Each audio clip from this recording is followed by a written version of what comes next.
प्रिय मित्रों नमस्कार, मैं हूं भंवर तंवर और व्याख्याता भर्ती परीक्षा की मेरिट के एनालिसिस के इस वीडियो में मैं आप सभी का स्वागत करता हूं। प्रिय मित्रों, इस बार की मेरिट क्या रह सकती है, तो पुरानी मेरिटें देखते हैं। सन 2015 में जब व्याख्याता भर्ती परीक्षा हुई थी, कुल 3163 पोस्ट थी और मेरिट रही थी 313 नंबर। और 2018 में 849 पोस्ट थी और मेरिट रही थी 294 नंबर। पर 2022 में कई फैक्टर हैं जो काम करेंगे इस मेरिट के पीछे।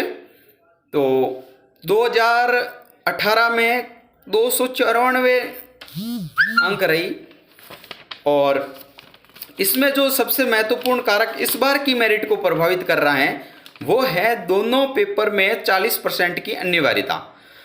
इस बार दोनों पेपर में 40% आने अनिवार्य है, इसीलिए लोगों ने मानसिक दबाव था और मानसिक दबाव के कारण अटेंड भी कम किए तो अंक जरूर ही कम होंगे। तो ये भी एक फैक्टर है। दूसरा है, परीक्षा तैयारी के लिए लंबे समय नहीं मिला। 2018 में परीक्षा के लिए बहुत लंबा समय मिला और लोगों ने 3 बार रिवीजन कर लिया, परंतु इस बार जून महीने में सिलेबस चेंज हुआ, पैटर्न बदला, फिर भी लोगों को पर्याप्त समय नहीं मिला कि आप एक बार पूरा सिलेबस कर सके, 2 बार सिलेबस कर सके। तीसरा कारण ये भी रहा कि इस बार 3 भर्तियां एक साथ थी। पिछली बार भी थी, पर पिछली बार में सेकंड ग्रेड पहले निबट गई थी, बाद में फर्स्ट ग्रेड ही थी मुख्य। तो लोगों ने मुख्य रूप से फर्स्ट ग्रेड पे फोकस होकर स्टडी की। इस बार है ना, कई लोगों ने सेकंड ग्रेड और थर्ड ग्रेड में लोग बटे हुए रहे। और एक और कारण है कि पिछली बार से इस बार ज्यादा पद है और पेपर इस बार आसान समझा जा रहा है, परंतु आसान कतई नहीं है। पिछली बार वाला पहला पेपर टफ था, परंतु इस बार वाला भी दूसरा पेपर और दोनों के मुकाबले बराबरी है ज़्यादा, क्योंकि ये 40% का दबाव लोगों को ज़्यादा अटेंड नहीं करने पाया और काफ़ी, जिसने पहला पेपर अच्छा कर दिया उसका दूसरा खराब हुआ है, किसी का दूसरा पहला अच्छा हुआ है तो किसी का, इस तरह से काफ़ी फैक्टर है जो इस बार की मेरिट को प्रभावित करेंगे। तो मित्रों, मेरा अनुमान है कि इस बार की मेरिट जहां तक है कि पिछली मेरिट से कम ही रहनी है, ज़्यादा नहीं जानी है। हो सकता है कि 300 तक चली जाए और हो सकता है कि पीछे 7, 8 या 10 अंक तक पीछे भी आ जाए।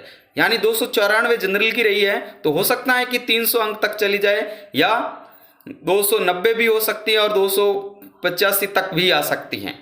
तो ये एक अनुमान है और जब फाइनल रिजल्ट आएगा तब हमें पता ही चल जाएगा, तब तक हम अनुमान ही लगा सकते हैं। और ओबीसी की मेरिट पिछली बार 288 रही है, तो इस बार भी वही है, 295 और 280 के बीच में रहनी है और 300 से प्लस किसी भी हालत में नहीं जाती है। जो दावे कर रहे हैं, अभी कई मित्र दावे कर रहे हैं कि मेरे 385 आ रहे हैं, मेरे 330 आ रहे हैं, मेरे 340 आ रहे हैं।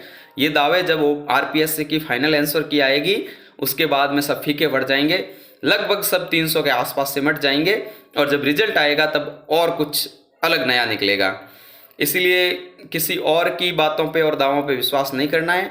और जो मित्र इस पेपर को दे चुके हैं उनके लिए मैं महत्वपूर्ण सुझाव दूंगा कि आगे संस्कृत शिक्षा विभाग के व्याख्यातक भर्ती परीक्षा है उसकी तैयारी करें और आगे सेकंड ग्रेड की भी है। तो जो मित्र सेकंड ग्रेड या थर्ड ग्रेड नहीं लगे हुए हैं उनके लिए एक सुनहरा मौका है कि आपने फर्स्ट ग्रेड में अच्छे से तैयारी करी तो सेकंड ग्रेड में भी आपको अच्छा करने का मौका मिलेगा। और साथ ही थर्ड ग्रेड के लिए भी अभी पर्याप्त समय है, तो आप थर्ड ग्रेड की तैयारी भी अच्छे से कर सकते हैं। इसीलिए आपको मेरिट तथा एनालिसिसों में ज़्यादा समय वेस्ट नहीं करना है और अपनी तैयारी करनी है। जय हिंद, जय भारत।